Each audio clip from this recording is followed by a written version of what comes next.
Sejam todos bem-vindos a mais um episódio pelo canal da Bucocast. Estou recebendo mais um cirurgião bucomaxilofacial. Estamos aqui em Salvador, viemos ao ENEC e estamos aqui nos estúdios da Nexus.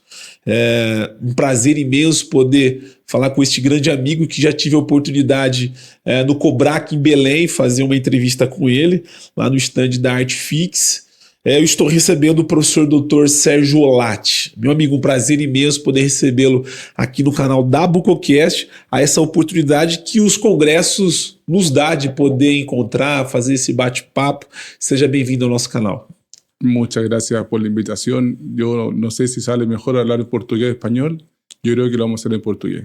Muito obrigado pelo convite. Sou super contente de estar com vocês aqui para falar algumas coisas interessantes da área de cirurgia bucomaxilofacial. Professor, eu vou falar professor porque foi onde eu te conheci como professor, então vou chamá-lo como professor. Eu queria primeiramente, obviamente, que você falasse de uma forma bem objetiva da sua formação, a inspiração dentro da bucomaxilo. Se normalmente alguns cirurgiões passam por aqui, às vezes o pai era cirurgião, alguma influência da família, algo parecido ou não? Olha, eu comecei somente pelo interesse de entrar na área da saúde. Eu sou o primeiro da minha família na área e eu comecei meu trabalho muitos anos atrás. E já tempranamente na minha formação eu vi que a cirurgia maxilofacial era o que eu queria fazer.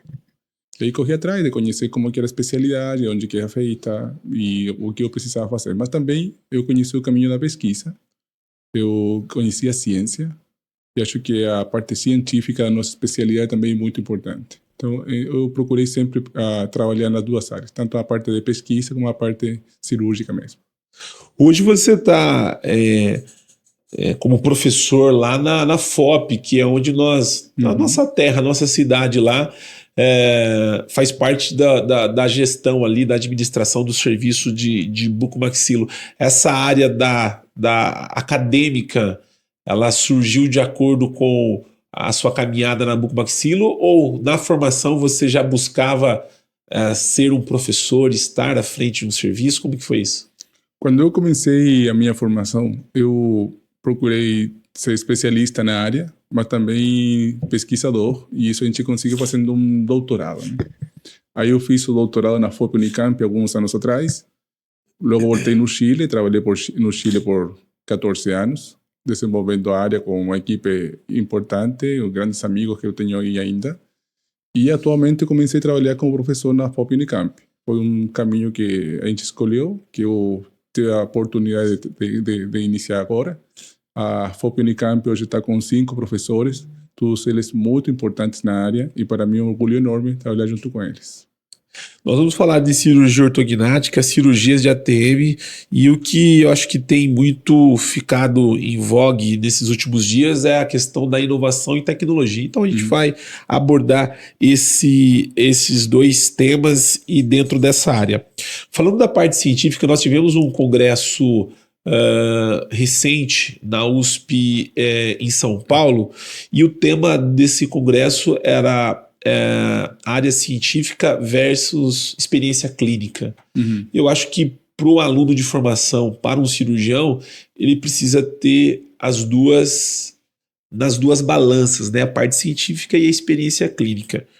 Eu queria que você me falasse como que o cirurgião ele coloca isso na prática, quando ele tem muitas das vezes o científico, mas às vezes a prática parece que tem algumas nuances, algumas diferenças aí. Como que você vê essa questão, professor? Eu acho muito interessante a tua pergunta, porque realmente a gente tem que caminhar nos dois caminhos, tá? Tem que trabalhar os dois caminhos. Lógico, tem pessoas que não têm muito interesse na parte de pesquisa, mas toda pessoa é um pesquisador por natureza, tá? Todo mundo quer procurar coisa melhor, todo mundo tem observações, todo mundo está avaliando a própria cirurgia que está fazendo e está pensando como posso melhorar. E só o fato de pensar nisso já faz que a pessoa seja um científico, que procure sempre melhorar.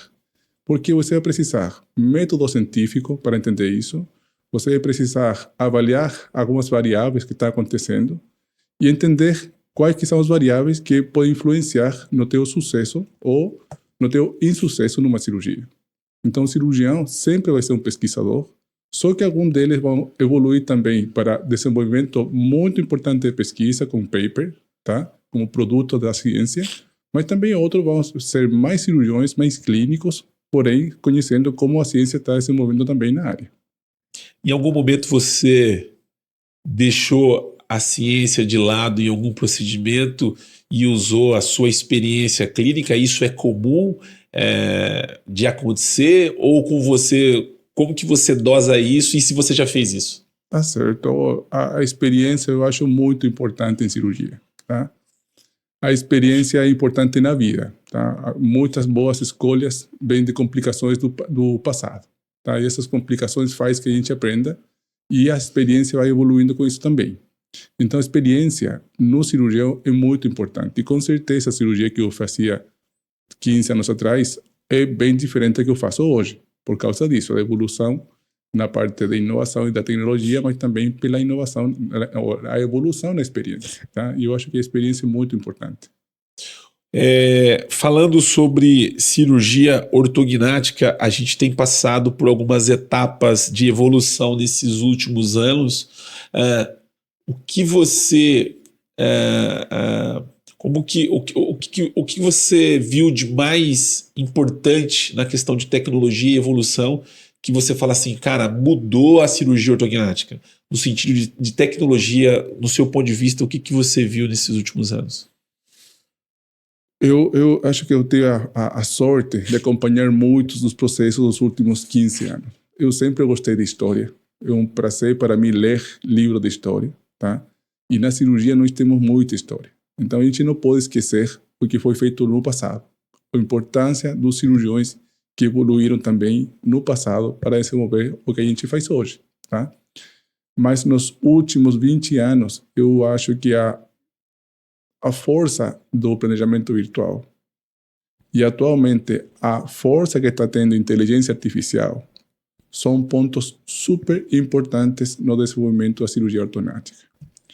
Isso junta, com certeza, o que vem sendo também o uso de implantes específicos. Por exemplo, na área da cirurgia da articulação temporomandibular, onde nós temos hoje empresas trabalhando muito forte na área, trabalhando com software bem reconhecido no mundo, trabalhando com inteligência artificial, que está fazendo o software trabalhar melhor e também fazendo que as escolhas do cirurgião tenham mais precisão.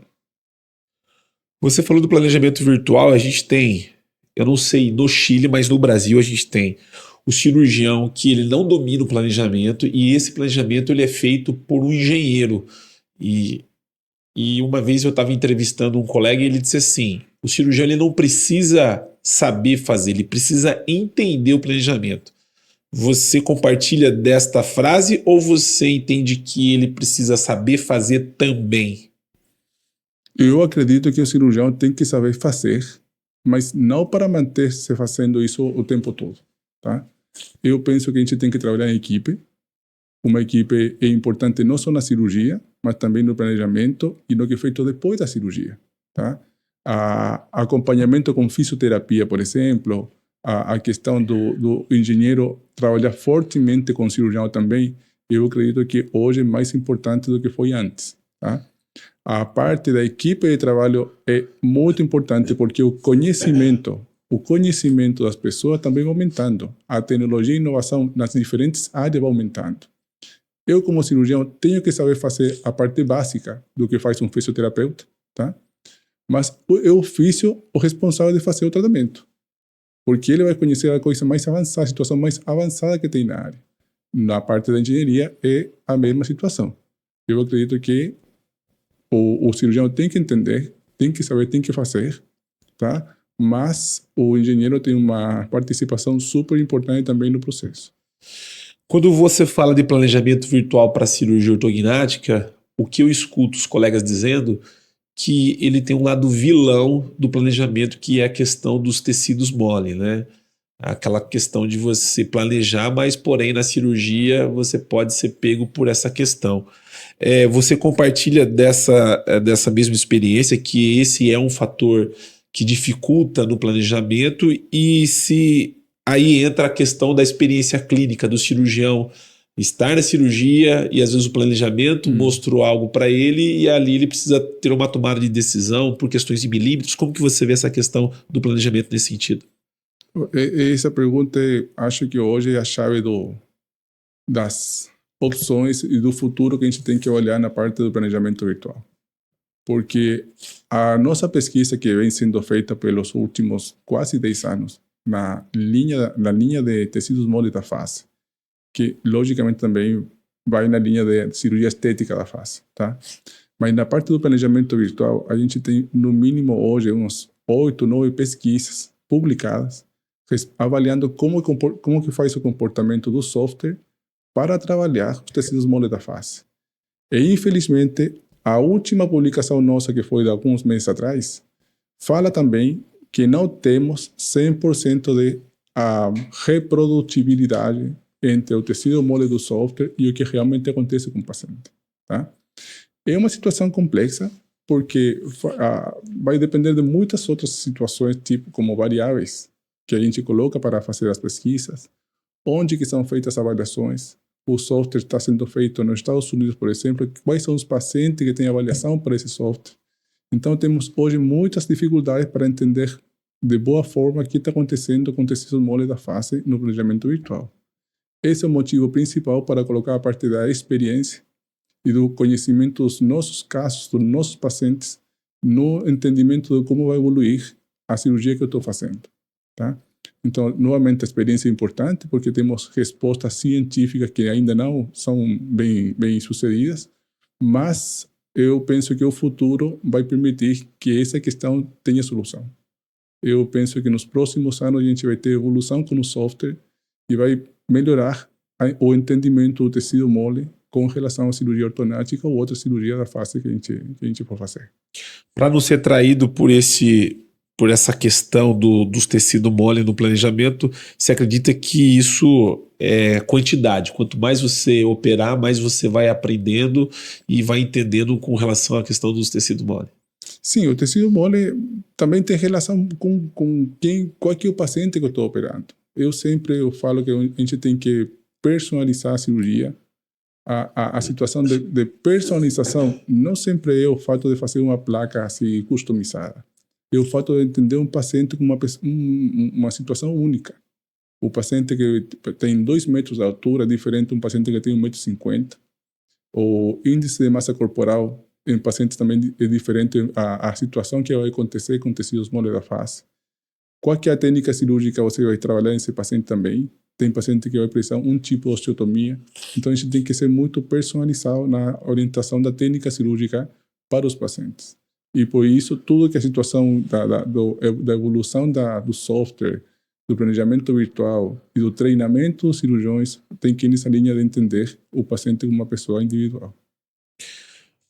Você que nos acompanha pelo canal da Bucocast, não é inscrito no nosso canal, vai lá, se inscreva no nosso canal e também no Instagram, onde nós vamos estar compartilhando alguns cortes desse podcast. Aproveitando fazer um agradecimento especial à Artfix, ao Leonardo e ao Rodrigo Baus, que nos proporcionou esta oportunidade aqui em Salvador de poder fazer esse episódio aqui com o professor Dr. Sérgio Olatti.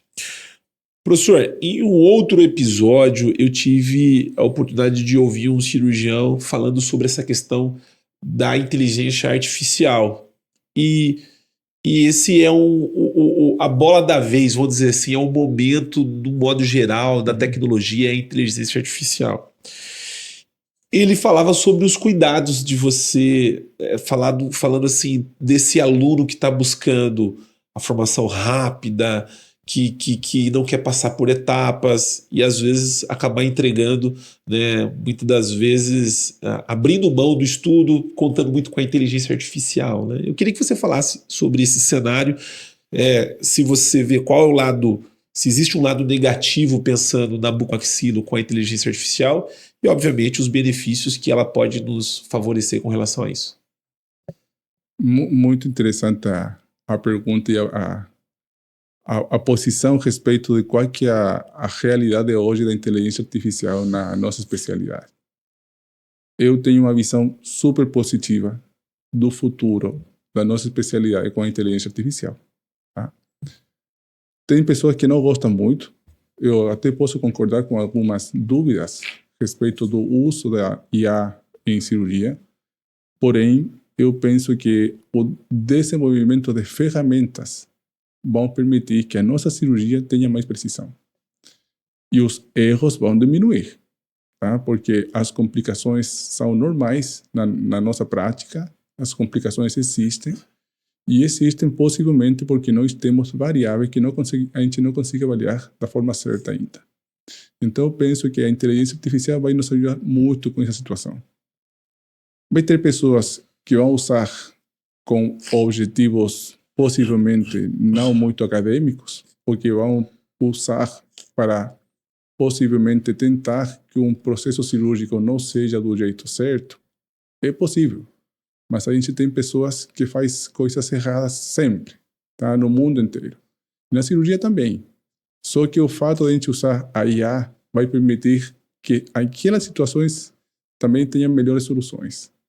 No software, melhorando no software que a gente está usando, melhorando no planejamento digital, melhorando na produção de implantes específicos, melhorando no diagnóstico dos nossos pacientes, que é um ponto super importante porque a gente fala muito do tratamento cirúrgico, das técnicas cirúrgicas, mas fala pouco ainda do diagnóstico dos pacientes, tá? Então, em todas as situações, eu acredito que a inteligência artificial vai nos ajudar muito. Hoje a cirurgia ortognática, do meu ponto de vista, é a cereja do bolo da especialidade, onde os profissionais têm buscado a formação para fazer a cirurgia ortognática. Eu queria que você desse sua opinião, você que é professor, formador de aluno, como que você vê essa ânsia em aprender, já que hoje os alunos estão buscando imediatismo, né? A coisa acontecer logo de cara. Como que você vê essa geração da bucomaxilo que vai vir aí nos próximos anos? Quando eu comecei na minha formação cirúrgica, eu tinha uma realidade que é muito diferente do que temos hoje. Isso foi 20 anos atrás. Hoje nós temos novas oportunidades, novas opções, e os novos alunos que nós temos são parte de uma nova geração. Tá? Eu penso que esses alunos estão entrando no mundo da cirurgia também com outras habilidades. Tem outras visões diferentes. E por isso que eu penso que o aluno vai ter que entrar no treinamento normal dele, vai evoluir no treinamento dele, mas as tecnologias vão participar muito do treinamento dele. Então a visão nossa também como professor vai ter que mudar um pouco a respeito a esse treinamento e compartilhar algumas informações. Por exemplo, quando a gente faz planejamento virtual, quando a gente faz o planejamento de uma prótese articular. Como que faz o planejamento da prótese articular? Possivelmente 20 anos atrás, não era tão fácil fazer isso. Hoje faz parte da prática cirúrgica e o cirurgião jovem que está trabalhando está vendo isso também. Então, logicamente, eles vão ter outras opções de aprendizado e a tecnologia que a gente está usando está também permitindo isso. Você que tem um braço muito forte na sua formação na área de pesquisa, como que você vê a evolução da pesquisa dentro da bucomaxilo? Parece que os alunos que estão sendo formados hoje, eles estão buscando mais um negócio da bucomaxilo. Talvez eu esteja errado no que eu estou falando. Doutora Renata Pitella esteve no nosso podcast e eu sei que ela também é uma amante das pesquisas e eu queria o seu ponto de vista com relação a essa questão, porque uma vez que a pesquisa a gente começa a declinar, obviamente a gente tem uma dificuldade maior da formação no futuro. Como que você vê isso, professor? Eu vejo também com algumas dúvidas, porque, como falei antes, nós temos outras variáveis que antigamente a gente não tinha, participando ativamente na parte da formação e do trabalho do cirurgião. Mas é lógico que a inovação também precisa colocar produtos no mercado e produtos que tenham financiamento e que vão ter um retorno, um ROI, para a empresa que está fazendo investimento nesses produtos. Faz parte, acho que é a evolução normal de toda empresa e o mercado geralmente trabalha dessa forma. A pesquisa clínica nossa e a pesquisa básica nossa tem que entender também essa situação e vai acompanhando o processo de evolução dos produtos e a utilidade que vai ter com os pacientes e a situação de o cirurgião aprender a usar também.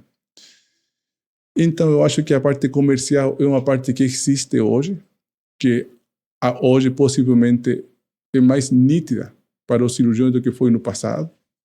Nós temos hoje mais empresas no mundo trabalhando com mais opções. Também temos profissionais com melhor formação e mais profissionais no mundo na área da engenharia, da biotecnologia.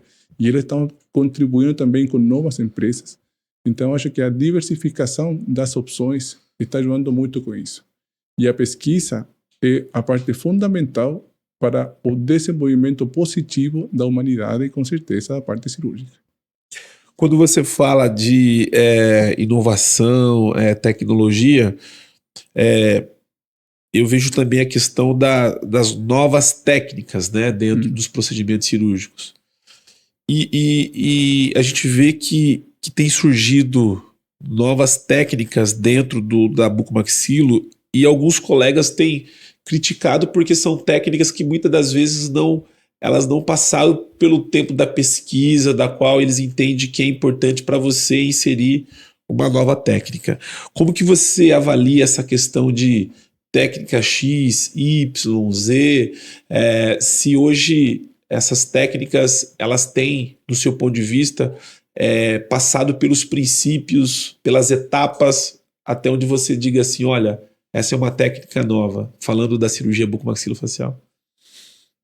Eu tenho observado com muita atenção algumas técnicas que têm se apresentado recentemente e algumas também que têm ajudado para a mudança de alguns paradigmas, tá? Da cirurgia bucomaxilo no trauma, na cirurgia articular, na cirurgia do lábio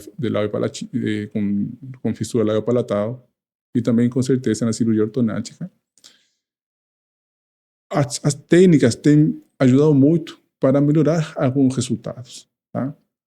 Mas a pesquisa é super importante para justificar, reemplaçar algumas outras técnicas. As técnicas que estão sendo colocadas hoje, que têm suporte, vão ajudar para diferentes situações. Então, pode ser que para um tipo de paciente, uma técnica seja indicada e a gente tenha outros pacientes onde outras técnicas consigam ter melhor resultado. Então, eu penso que a avaliação clínica dos pacientes e as técnicas vão contribuir também para que os pacientes recebam bons tratamentos e a ciência vai nos falar depois qual é o caminho certo para eles, né? Porque a gente está com 8 mil milhões de pessoas no mundo. Só uma técnica é impossível de colocar para todos os pacientes, porque todos são diferentes. Como que você avalia uma boa técnica? Por onde que eu começo? Agora eu vou piorar a pergunta. Hoje a rede social está aí e cada cirurgião coloca a sua técnica. Muitas das vezes esse cirurgião fez um curso e ele já sai desse curso e aí ele já cria o seu curso. E aí o aluno vai pelo número de curtidas, pelo número de seguidores, que é a realidade hoje, né? Não só na bucomaxilo. Para esse aluno que está nos assistindo aqui, qual conselho você daria para que ele passa a utilizar aquela técnica? Quais os caminhos para você avaliar de que essa técnica faz sentido você colocar na sua prática clínica? Eu penso que a primeira coisa que temos que avaliar é que no mundo inteiro temos bias, tá? Os bias são normais. Nas redes sociais, você sempre vai colocar a melhor foto. Nas redes sociais sempre vai colocar a foto com o melhor filtro, por exemplo. Então nós temos que entender isso e que faz parte normal da evolução das redes sociais, tá? E também faz parte normal da evolução da visualização e do marketing dos produtos ou das técnicas ou das pessoas.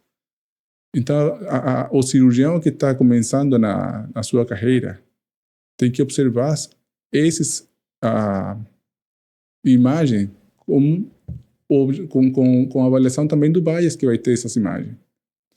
E na ciência, nós temos também bias. Nós temos algumas situações que não temos como controlar Temos situações onde a opinião dos cirurgiões são importantes, mas essas opiniões também têm fundamento na experiência do cirurgião que está falando. E isso faz que a opinião individual tenha um bias normal, que faz parte normal em todas as situações do mundo das pessoas.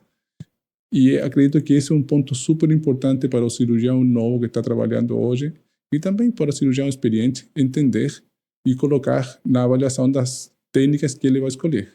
Professor, finalizando essa questão da pesquisa, que eu acho que é muito importante dentro da especialidade, como você valida uma pesquisa? Como uma técnica, por exemplo, algo que, como você falou, que vocês têm, não é técnica, você falou artigos, né?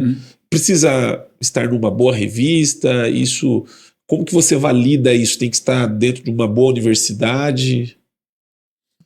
Hoje nós temos ferramenta para fazer essas avaliações, tá? As revistas, logicamente, ajudam, mas também tem uma situação onde se a revista é americana, com certeza vai ter mais artigo dos Estados Unidos. Se a revista europeia, vai ter mais artigo do pessoal da Europa. Então é normal isso acontecer. Nós, na América Latina, também temos revistas. A Associação Latino-Americana de Cirurgiões Bucomaxilo tem uma revista que está começando agora o trabalho, tá? Temos outras revistas locais, da Associação do Colégio Brasileiro de Cirurgia também tem revista científica. Nós temos a Craniofacial Research, uma nova revista também da América Latina.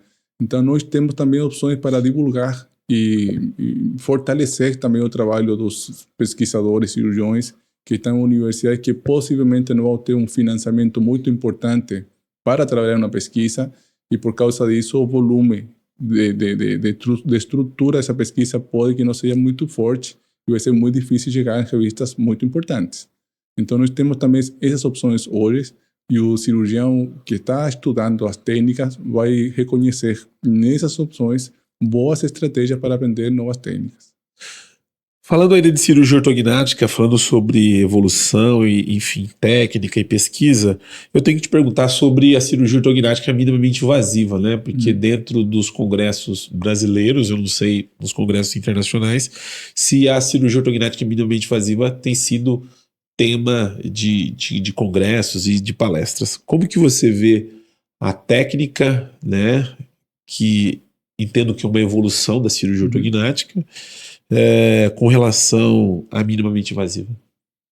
Sim, eu acho que a cirurgia minimamente invasiva também, como outras técnicas em cirurgia ortognática, tem algumas indicações, tá? Por exemplo, a surgery first, ou como fala aqui, benefício antecipado. É uma indicação que tem para alguns pacientes.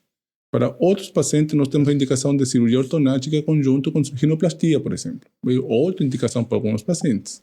E também, para alguns pacientes, tem indicação de uma cirurgia ortognática em conjunto com uma cirurgia articular. E em outros pacientes, nós temos indicação para cirurgia minimamente invasiva. Então, eu penso que nós temos muitas opções hoje. Isso faz que a cirurgia ortognática seja uma cirurgia muito rica para o cirurgião, com muitas ferramentas para trabalhar. E reconhecer o melhor diagnóstico, eu penso que é a parte mais importante hoje, para entender onde que a técnica vai servir melhor. Ou seja, a minimamente invasiva, ela cabe, mas depende da indicação, ou seja, não é para todos os casos. Como que você vê essa questão aí? Na minha opinião, não é para todos os casos. Temos casos que a cirurgia minimamente invasiva vai trazer bons resultados, mas temos outros casos onde essa técnica cirúrgica pode que não seja a melhor indicação. Por quê? Porque eu preciso colocar, por exemplo, os implantes faciais na área do malar, na área do contorno do zigoma. O acesso cirúrgico que eu vou precisar vai ser diferente. Se eu quiser fazer uma rinoplastia em conjunto com uma cirurgia ortognática, pode ser que a condição do nariz precise de fazer uma coleta de cartilagem pela mesma Lefort 1, e aí eu preciso ter um acesso possivelmente de um tamanho maior. Então, são técnicas que eu posso utilizar, mas vai depender do paciente que eu vou operar e dos objetivos da minha cirurgia. No Chile, o bucomaxilo pode fazer cirurgias cosméticas da face, rino, enfim, esses outros tipos de cirurgia? Na América Latina, a cirurgia estética da face pelo bucomaxilo sempre vai ser controversial, sempre controverso, tá? No Chile também, faz parte da rotina dos cirurgiões, tá? De alguns cirurgiões que têm preparo para essas técnicas, mas também é controverso com outras especialidades. Eu penso que a situação da cirurgia cosmética faz parte da evolução normal de uma cirurgia da face, que alguns cirurgiões bucomaxilo têm com certeza boas capacidades para desenvolver as técnicas e que faz parte normal de uma cirurgia ortonática, se for o caso, se o paciente precisar esse tratamento. Tá? A cirurgia estética da face faz parte, é uma ferramenta a mais para o cirurgião também bucomaxilofacial. Hoje nós estamos no Brasil com uma liberação pelo CFO de alguns procedimentos da face relacionados a cirurgias estéticas da face. Você acredita que se hoje nós tivéssemos essa liberação, rino, bléfaro, enfim, essas cirurgias que compõem aí a face, o bucomaxilo hoje, do seu ponto de vista, ele está preparado para fazer esse tipo de cirurgias, ou a gente vai precisar estender algumas residência com um ano a mais, cursos, para que a gente consiga dar conta do recado? Como que você vê isso, professor? Eu vejo no mundo, eu tenho a sorte de trabalhar em conjunto com a IOMES, com a LACIO e com outras organizações da área da cirurgia bucomaxilo. E a cirurgia estética da face é também uma área como as outras áreas da cirurgia bucomaxilofacial. Nós temos a cirurgia craniofacial, onde temos bucomaxilo trabalhando fortemente. Temos cirurgia de fissuras faciais, fendas labiopalatais, onde também temos cirurgiões trabalhando fortemente para isso. Temos cirurgias complexas de trauma também. Existe a cirurgia oncológica, onde tem cirurgião bucomaxilo trabalhando fortemente na área. Mas numa residência de 3 ou 4 anos, é impossível obter toda a formação que a gente precisa para trabalhar com força em só uma área da especialidade. Então, com certeza, nós vamos precisar de melhor formação. Se você quer trabalhar numa área por exemplo, de oncologia, possivelmente vai ter que trabalhar 1 ou 2 anos a mais para obter melhor formação na área e desenvolver as técnicas e o diagnóstico para esses pacientes. A mesma situação vai acontecer com a cirurgia cosmética da face. Se o cirurgião bucomaxilofacial quer trabalhar fortemente nessa área, possivelmente vai precisar de 1 ou 2 anos mais de formação. Mas não é para todo cirurgião fazer isso, porque não todo cirurgião vai querer trabalhar nessa área. Também na área de cirurgia craniofacial, hoje nós temos programa na América Latina com os fellowships da LACIBU, que faz 1 ano de treinamento em cirurgia craniofacial para cirurgião bucomaxilo. E ele trabalha só com nenês, com deformidades faciais, em crianças de 3 meses, de 6 meses, de 1 ano, fazendo cirurgias super complexas. Mas aí está o bucomaxilo trabalhando fortemente nisso para obter um bom treinamento e desenvolver muito bem depois o diagnóstico e a cirurgia dos pacientes. Eu vou fazer uma pergunta para você que a gente faz para todos os cirurgiões. Eu queria ouvir a sua pergunta também dentro da cirurgia ortognática. Qual é o perfil de paciente que você entende que é mais complexo de você devolver função, mastigação? Eu estou falando do paciente classe 2 ou classe 3, assimétrico, paciente com excesso vertical de maxila, ou qual que é o procedimento da cirurgia ortognática que exige maior desafio do bucomaxilo? A pergunta é complexa, porque eu vejo que as técnicas cirúrgicas você pode desenvolver, cirurgias complexas vai ter. Eu penso que o diagnóstico é a parte mais importante. O diagnóstico do paciente. Hoje nós temos pacientes com 20 anos em cirurgia ortognática e pacientes com 50 anos em cirurgia ortognática. A resposta desses pacientes na mesma cirurgia vai ser super diferente. E também eu tenho um paciente transgênero, que também precisa de cirurgia, de osteotomias faciais. E a resposta dele vai ser diferente também. Por isso, o diagnóstico que eu tenho que fazer hoje tem que ter mais precisão. E no diagnóstico temos que colocar também a avaliação psicossocial e psiquiátrica de alguns pacientes, que também por algumas questões psicossociais precisam também de um acompanhamento. E o treinamento do cirurgião vai ter que colocar também esse ponto em avaliação. Como posso entender melhor as características do meu paciente e como eu posso colocar essa avaliação também para me ajudar no diagnóstico e planejamento cirúrgico. O que vem depois da cirurgia é importante, porque esse paciente vai entrar numa condição totalmente diferente do que tinha antes da cirurgia. E esse acompanhamento vai depender também se o paciente está trabalhando hoje ativamente, se ele é dono da empresa onde trabalha, não quer deixar parar de trabalhar, se ele é estudante e não quer parar de estudar, São todas situações que nós temos que avaliar e que possivelmente antigamente a gente não colocava isso, porque a gente avaliava um diagnóstico mais simples, porque nós tínhamos menos técnicas disponíveis, então assim ficava mais difícil entender essa situação. Hoje é muito mais complexo o diagnóstico do que era antes. Eu vou refazer minha pergunta, que eu quero ver se eu consigo tirar essa resposta sua. Eu já entendi você e vou insistir mais uma vez. Você tem o diagnóstico, você tem um problema desses 4 perfis de paciente, vamos dizer do 2, do 3, o paciente assimétrico e o paciente com excesso vertical de maxila, que são as 4 indicações aí da cirurgia ortognática. Uma vez que você tem todo esse conjunto de diagnóstico, qual que é mais desafiador de você conseguir devolver para o paciente a sua função, a parte estética? Eu penso que é a simetria facial. A O simetria porquê? facial. A simetria facial é muito complexa. Você vai ter que ter uma consideração importante com a articulação, porque a simetria facial vai ter geralmente uma alteração na articulação. Pode ser que tenha reabsorção em um côndilo, pode ser que tenha aumento condilar, que seja responsável daquela simetria. Se a simetria foi quando o paciente tinha 5 anos, 6 anos, é diferente se a simetria começou com o paciente com 14 ou 15. Vai precisar de avaliações muito mais importantes, acompanhamento mais importante, e a resposta ao tecido mole para a cirurgia também vai ser muito diferente no lado direito e no lado esquerdo. A gente vai ter que colocar, por exemplo, alguns implantes faciais para compensar alguns volumes faciais. A gente vai ter pode ser que precise usar ácido hialurônico também para trabalhar com alguns casos de volume nesses pacientes. Então, nós temos que colocar muitas ferramentas disponíveis para tratar o paciente com assimetria facial. Ou seja, você que recebe esse paciente com assimetria facial aí no seu consultório, você já sabe que o desafio é grande.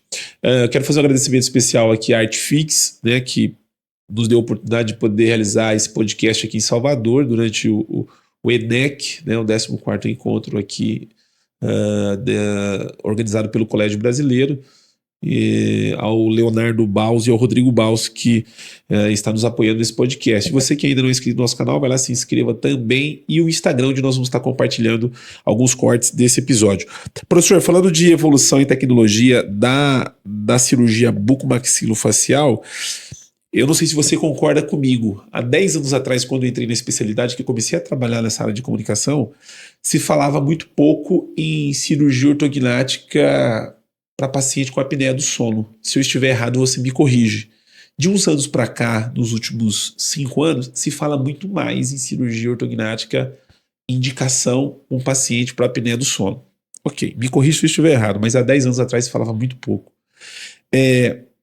Diria que é uma evolução a indicação da cirurgia ortognática para pacientes com apneia obstrutiva do sono, e se você entende que a cirurgia ortognática ela é padrão ouro, não sei se faz sentido a minha pergunta, no tratamento do paciente com apneia obstrutiva do sono. É uma área da cirurgia que, como você bem fala, tem um desenvolvimento muito importante nos últimos anos. E eu acredito que isso tem que ver pelo fato de entender o que é a apneia do sono. É uma evolução? Você entende que é uma evolução? Eu entendo como evolução. E com certeza a nossa cirurgia com osteotomias faciais permite que o paciente melhore condições respiratórias. Uma simples mentoplastia, por exemplo, de movimentação para reposição anterior vai ajudar numa condição de respiração, uma via aérea que vai ficar em melhores condições. Eu penso que as osteotomias faciais, a cirurgia ortognática, são muito importantes hoje. Não são a única opção, com certeza, mas é uma ferramenta muito importante disponível para tratar os pacientes com apneia do sono. Hoje, a bucomaxilo, ela, do seu ponto de vista, ela tem trabalhado mais com outras especialidades? A gente pode dizer que evoluiu essa área ou sempre foi assim? Por exemplo, a otorrino, outros profissionais que associam no tratamento multidisciplinar do paciente. Como que você vê? É uma evolução também ou não sempre foi assim? Pela própria natureza do cirurgião maxilofacial, o trabalho com outras especialidades sempre tem sido importante. própria área da odontologia, o cirurgião maxilofacial ajuda a duas áreas, né? Na reabilitação, na ortodontia, na parte periodontal também. O cirurgião maxilofacial está envolvido em todas as áreas. E na parte médica, com certeza, que a nossa especialidade é uma comunhão entre a parte dental, a parte médica, e a comunicação aí é super importante. E a situação dos pacientes é mais fortalecida, o tratamento deles com o trabalho multidisciplinar. Ou seja, a equipe é importante na escolha das decisões, e também a equipe é importante no tratamento cirúrgico. Aí vai depender da equipe que está trabalhando na área, os conceitos que ele quer colocar e como vai ser o tratamento que vai ter esse paciente. O benefício antecipado é uma evolução da cirurgia ortognática ou sempre, ou lá no passado, estou falando de 10, 20 anos atrás, se fazia benefício antecipado, e se hoje se faz mais, se entende mais desse tipo de indicação? Os primeiros casos de cirurgia ortognática, a gente pode falar que era benefício antecipado, porque antigamente nem ortodontia tinha, né? E só fazia uma maxila ou só uma mandíbula, não tinha? Então, sim, hoje faz parte também do arsenal que nós temos como cirurgião maxilofaciais, e eu penso que uma opção para alguns pacientes, não sei se chamar de evolução a cirurgia com benefício antecipado, mas com certeza é uma opção que nós temos hoje e uma ferramenta a mais. Felizmente, nós temos hoje muitas ferramentas. E, por causa disso, o treinamento, o cirurgião já não fica em 3 anos ou 4 anos. O cirurgião tem que continuar trabalhando, tem que continuar estudando, tem que entrar com cursos, com nova formação, porque a tecnologia está evoluindo muito rápido e, com certeza, as novas técnicas vão começar também nos próximos anos, e o cirurgião vai ter que aprender isso para estar sempre com as condições ao dia do tratamento que ele vai oferecer para os pacientes. Hoje o paciente cirúrgico, né, o paciente de cirurgia ortognática, ele passa por um tratamento prévio, que é o preparo ortocirúrgico. E a ortodontia também evoluiu no quesito de tecnologia, quando a gente fala na questão dos aparelhos, dos alinhadores, né? Como que você vê esse preparo para a cirurgia ortognática com os alinhadores? Você, uma vez que tem esse paciente, ele faz 100% tratamento com alinhadores até a cirurgia ortognática, ou você faz o preparo com o ortodontista, tratamento híbrido, e se você entende que nós temos uma dificuldade com relação na cirurgia ortognática quando esse paciente é tratado com alinhador? Eu penso que o alinhador é uma parte importante na evolução da ortodontia, com certeza. É uma situação que a gente não tinha faz 10 anos atrás. E hoje, por causa da tecnologia, nós temos essas opções. E uma ferramenta que está disponível. Eu já operei paciente com alinhador, iniciando com alinhador e fechando o caso com alinhador também, sem complicações, felizmente. E temos casos onde tem que usar também uma coisa mais híbrida, porque uma situação saiu do caminho que a gente está pensando. Tá? Então, assim, a versatilidade hoje é importante, nós temos que estar acompanhando o paciente com muita frequência e aí observar como é que ele vai evoluindo com os casos. Aí que eu penso que a mistura de algumas opções vai ser uma boa escolha para alguns pacientes. Vamos rodar aqui agora o tema, vamos entrar no tema de cirurgias da ATM, para a gente finalizar esse podcast aqui. Nós temos mais 10 minutinhos. Eu queria continuar nesse tema de evolução e tecnologia. Como que você vê a cirurgia de ATM nos dias atuais, já que o nosso colega aqui, diga-se de passagem, que você tem mais tempo na bucomaxilo que ele. Estou falando do Dr. Carlos Gaetti. Então você tem uma história aí dentro da especialidade. Há 10, 20 anos atrás, a cirurgia de ATM parece que ela também não é tão antiga assim, né, professor? O histórico da ATM, assim, ela tem passado por muita evolução nesses últimos anos. Eu queria que você falasse um pouquinho dessa mudança e das tecnologias. Eu penso que na evolução das técnicas cirúrgicas que sempre acompanharam a cirurgia maxilofacial, a cirurgia articular é uma das mais importantes. Porque nós temos a artroscopia, que foi uma técnica que foi desenvolvida faz alguns anos atrás, mas hoje temos cirurgiões com muito bom treinamento, fazendo técnicas muito interessantes para tratar um paciente com técnicas de artroscopia. Também, se a gente pensar, nos anos 90, 30 anos atrás, a prótese articular era muito complexa de trabalhar e hoje faz parte da prática cirúrgica normal do cirurgião. Então, eu penso que a evolução da cirurgia articular fala muito bem de como a cirurgia maxilofacial está mudando as coisas na nossa especialidade e no mundo da cirurgia da face. O fato também de entender qual que é o papel que vai ter o tratamento pré-cirúrgico e a condição do tratamento pós-cirúrgico também faz que a cirurgia articular seja uma situação muito diferente do que foi 20 anos atrás.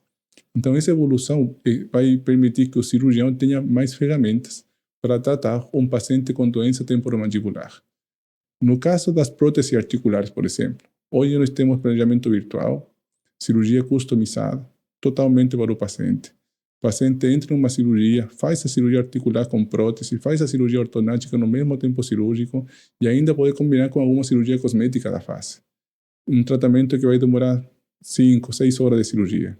Então, isso faz que, em só um procedimento cirúrgico, a gente consiga resolver muitas coisas do paciente, melhora o atendimento, o paciente fica só uma vez em cirurgia, o tempo cirúrgico vai ter um bom trabalho aí com a equipe que está apoiando a situação na cirurgia mesmo, e também o pós-operatório vai melhorar, porque o paciente com só uma intervenção cirúrgica vai ter resolução de muitos problemas que ele tem. Eu penso que a situação da cirurgia articular está evoluindo muito bem. Eu estou muito confiante do futuro que isso vai ter e como os novos cirurgiões também estão procurando mais treinamento nessa área. Você falou da cirurgia ortognática com a prótese. Eu tenho alguns colegas que passaram por aqui e defendem as cirurgias em tempo separado. Você, pelo que eu entendi, defende a cirurgia no mesmo tempo cirúrgico, ortognática e prótese de ATM quando tem indicação. Por quê? Assim, mas o que eu defender, que eu vejo que tem indicação. Ou defender que eu quis dizer no sentido da sua prática, não que você carrega essa bandeira, só para fazer uma correção lá dentro. Não, perfeito, mas eu penso que a cirurgia articular é perfeitamente companheira da cirurgia ortognática. Uma cirurgia ortognática é uma cirurgia que está mudando a face inteira. E tem uma relação estética, com certeza. E tem uma relação com a articulação também. Tem relação com a oclusão, que é a função que a gente está procurando, mas quanto mais resolutiva seja a minha cirurgia, e eu tenha a possibilidade de antecipar o resultado, eu acho que vai ser melhor para o paciente. Se eu conseguir reduzir o tempo cirúrgico e o custo final do tratamento para o paciente, eu penso que vou ter melhores condições para que esse paciente consiga melhor futuro depois da sua cirurgia. Aproveitando o gancho que você falou do tempo cirúrgico, um dos benefícios do planejamento virtual, seja para prótese ou ortognática, é com relação ao tempo de cirurgia, né? Alguns colegas entendem isso como benefício.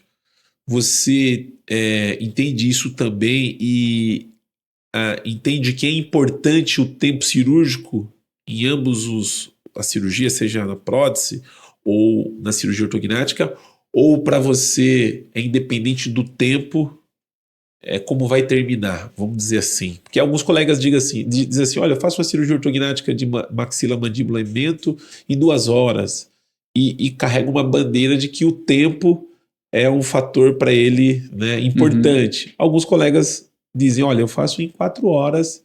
Como que você avalia essa questão, professor? Bom, temos algumas pesquisas que já falam que quanto mais tempo cirúrgico você tem numa cirurgia, mais risco de complicações você pode ter. Existem avaliações científicas, não só na área de cirurgia maxilofacial, mas também a cirurgia digestiva, cirurgia da ortopedia também. Pode aumentar o risco de infecções e algumas outras situações que podem acontecer. O fato do tempo cirúrgico é importante por esse motivo. Não pelo fato de eu demorar menos, tá? de eu ser um cirurgião muito rápido para operar, é pelo fato de cuidar das condições do paciente.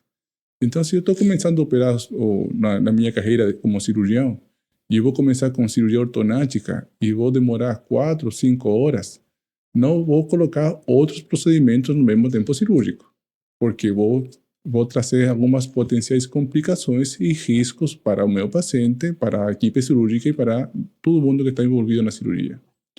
Mas se eu já estou conseguindo fazer cirurgia ortognática com 1h30, 2 horas, é possível responder de melhor forma a algumas situações e requerimentos dos pacientes, e posso aumentar também o volume da minha cirurgia e fazer no tempo certo, com baixo risco de complicações. Então, a questão do tempo cirúrgico, para mim, e para a avaliação que eu faço com as técnicas que eu vou colocar no paciente, tem que ver com isso. Qual que vai ser a resposta do meu paciente e quais que são os riscos que estou colocando no meu paciente nessa cirurgia.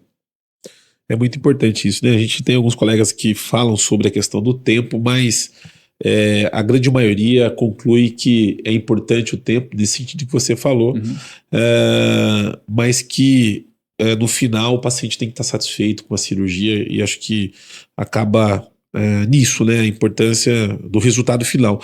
Professor, falando de tecnologia, a gente vê que o diagnóstico, que foi algo que você pontuou bastante no sentido, né, do tratamento do paciente, a gente tem o que a gente tem, por exemplo, com relação a cirurgias de ATM, né, a tecnologia a favor de melhorar o diagnóstico, né, porque o diagnóstico é a porta de entrada para que você tenha um bom tratamento. Hoje, o que nós temos de tecnologia que auxilia o cirurgião na questão do diagnóstico? Ou ainda o diagnóstico é algo que está na mão do cirurgião, de palpar, de ver o paciente? Como que é isso? No diagnóstico, nós temos evolução importante na parte das imagens. O estudo de imagem hoje é super importante. A tomografia, a ressonância, são algumas opções que nós temos, mas as empresas estão trabalhando também para melhorar isso e fazer que o equipamento que está custando hoje muitos milhares ou milhões de reais tenha a opção dos próximos anos de entrar no mercado com um valor 10% desse valor inicial. E isso vai acontecer, e isso vai permitir que o cirurgião faça um diagnóstico mais rápido, porque vai ter mais acesso a essas ferramentas, tá? A situação de entender outras variáveis também no diagnóstico faz que o mesmo diagnóstico seja melhor. Então, sim, eu penso que a tecnologia, com certeza, está evoluindo para melhorar o nosso diagnóstico e também contribuir com melhores ferramentas para a técnica cirúrgica ou tratamento do paciente. Hoje a gente sabe que a educação continuada é o caminho da formação do cirurgião, né? Alguns colegas que passaram por aqui falam que antigamente tinha mais dificuldade com relação aos cursos, né? Essa questão da educação continuada. Obviamente que a tecnologia tem ajudado bastante, principalmente quando você fala de online, de aulas, enfim. Como que você vê essa formação da educação continuada?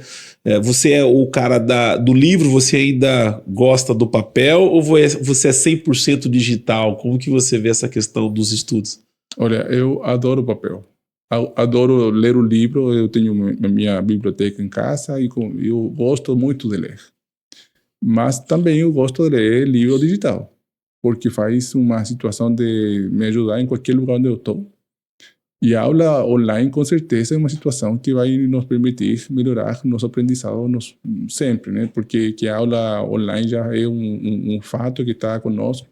Nós temos muitas organizações no mundo, a IOMS, a LACIBU, e também outras organizações que estão fazendo muito isso.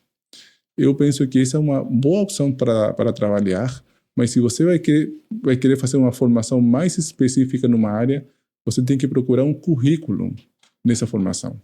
E eu penso que a mistura aí entre a parte online, virtual e a parte presencial tem uma condição muito importante. E uma vai ajudar a outra, e aí quem vai ter o benefício vai ser o cirurgião e também, com certeza, o paciente. Para a gente finalizar esse podcast, professor, eu quero fazer ainda mais 2 perguntas falando sobre a questão das cirurgias de ATM. A gente sabe que lá no passado as próteses, né, de ATM, como você falou, ainda bem antes, era bem difícil, né, esse tipo de cirurgia. E depois foi evoluindo com as próteses PMG, as próteses de estoque. E hoje a gente está numa era onde existem as próteses customizadas. Como que você vê os avanços com relação às fábricas que vêm trabalhando, né, junto com o departamento de engenharia para poder, obviamente, atender essa tecnologia que não tem como voltar mais atrás? Como que você avalia essa questão das fábricas com relação ao material que o cirurgião tem recebido hoje? Eu penso que o papel que tem a empresa hoje é muito importante. A empresa tem colaborado muito com isso, tem muitos artigos hoje falando justamente isso. Antigamente tínhamos poucas empresas trabalhando na área, hoje temos muitas empresas. E essas muitas empresas estão também trabalhando de forma assim, mais ordenada para entender como melhorar o produto e como entrar melhor no mercado para ajudar os pacientes finalmente. Isso é feito com pesquisa. Então, tem empresas hoje que estão fazendo muita pesquisa para trabalhar sobre isso e estão desenvolvendo produtos de muito boa qualidade e que estão entrando no mercado internacional com muita força. Isso é aqui no Brasil, também na Europa, também na Ásia. Então, assim, a concorrência hoje dos produtos é muito mais importante do que era no passado. Mas eu penso também que a seriedade com que as empresas trabalham na área é uma questão muito relevante, porque essa seriedade vai em a qualidade das pesquisas que vão colocando para os produtos, onde que são feitas também essas pesquisas, o acompanhamento dos pacientes. Temos a necessidade de acompanhar os produtos, como era feito no passado também, por exemplo, com os implantes mamários, da cirurgia plástica. Na cirurgia articular, a gente tem que pensar em fazer isso também, em fazer esse acompanhamento dos pacientes, ver o que está acontecendo com eles no longo prazo. E aí uma parte que a gente não vê ainda em todas as empresas, e pode ser que seja uma exigência de nós cirurgiões para colocar nas empresas que estão trabalhando conosco. Hoje você enxerga que você vê que as próteses customizadas hoje, ela aumenta a previsibilidade e a segurança do procedimento das cirurgias de ATM? Com certeza. Com certeza. Eu vejo na cirurgia, na prótese customizada, um valor muito importante para a cirurgia, por todas as vantagens que tem uma prótese customizada. Tá? E ainda na articulação temporomandibular, que é uma articulação bem complexa de trabalhar. O fato de fazer uma cirurgia com prótese customizada permite também fazer uma cirurgia ortonática com mais precisão. Quase 60%, 70% dos casos de prótese articular precisam de cirurgia ortonática também. E essa mistura de procedimento faz que a empresa tenha uma responsabilidade muito importante nos produtos que nós está entregando. Porque se nós temos alguns erros no planejamento, a cirurgia vai ser muito difícil de resolver. E o paciente vai ter algumas consequências. Para a gente finalizar, a última pergunta, eu lá no nosso estúdio da Bucocast, os meninos que trabalham comigo lá, eles falam que quando eu falo para finalizar ainda eu faço mais 10 perguntas, mas agora essa aqui é a última pergunta. Eu sei que você está com a agenda bem comprometida. Eu já agradeço desde já a sua participação aqui no canal da Bucocast. E para finalizar, eu queria que você falasse sobre o que a tecnologia, se a tecnologia pode diminuir o número de reoperação dentro das cirurgias bucomaxilofacial. Eu penso que a reoperação da cirurgia tem aumentado nos últimos anos, mas também a cirurgia primária também tem aumentado muito mais nos últimos anos. Então, eu penso que a cirurgia maxilofacial está em evolução muito grande, tem um crescimento importante e, com certeza, com mais cirurgia vai ter mais reop. Tá? Eu vejo uma relação bem clara com isso. A tecnologia, sem dúvida, vai nos ajudar para melhorar os nossos procedimentos, os nossos resultados, e com isso diminuir a possibilidade de reoperações. Eu penso que a tecnologia é chave no futuro, a inovação é muito importante. Nós precisamos de escolas, de universidades trabalhando na área de pesquisa. A gente precisa de fomento para a pesquisa na área e também de cirurgiões com interesse para desenvolver também a pesquisa que vai nos levar a melhorar a nossa cirurgia. Professor Dr. Sérgio Olatti, um prazer imenso recebê-lo aqui no canal da Bucocast. Muitíssimo obrigado pela sua participação aqui. Como eu disse, quando houver oportunidade, se você está em Piracicaba, nós temos um estúdio em Piracicaba lá, então em Piracicaba, quando tiver um tempinho na agenda lá, a gente poder bater papo, falar um pouquinho mais sobre a sua carreira, a especialidade. Obrigado, meu amigo, queria que você fizesse suas considerações finais. Não, eu quero agradecer muito a oportunidade de estar com vocês. Eu vejo que a comunicação hoje é muito importante, que a opção de falar sobre cirurgia hoje é mais importante do que ano passado, porque nós temos novos canais para que as pessoas, cirurgiões e pacientes, consigam avaliar o que eles vão precisar. Tem empresas também trabalhando forte na área que estão contribuindo muito com isso. Eu acho que é uma parceria no final entre o que a gente faz na cirurgia, o que a empresa faz para produzir os produtos, que o paciente vai entender do que a gente está fazendo. E essa parceria é muito importante e para isso a comunicação e a distribuição de informação que vocês estão fazendo é fundamental. Então, muito obrigado. Nós que agradecemos sua participação aqui na Bucocast. Quero fazer aqui meu agradecimento à Artifix, que nos proporcionou essa oportunidade de poder estar gravando esse podcast aqui em Salvador, ao Leonardo e ao Rodrigo Baus, nosso muito obrigado. Também você que ainda não é inscrito no nosso canal, vai lá, se inscreva no canal do YouTube e também no Instagram. Nós vamos colocar na descrição do vídeo aqui, caso você tenha alguma dúvida, o professor está à disposição. Nosso muito obrigado e até o próximo episódio.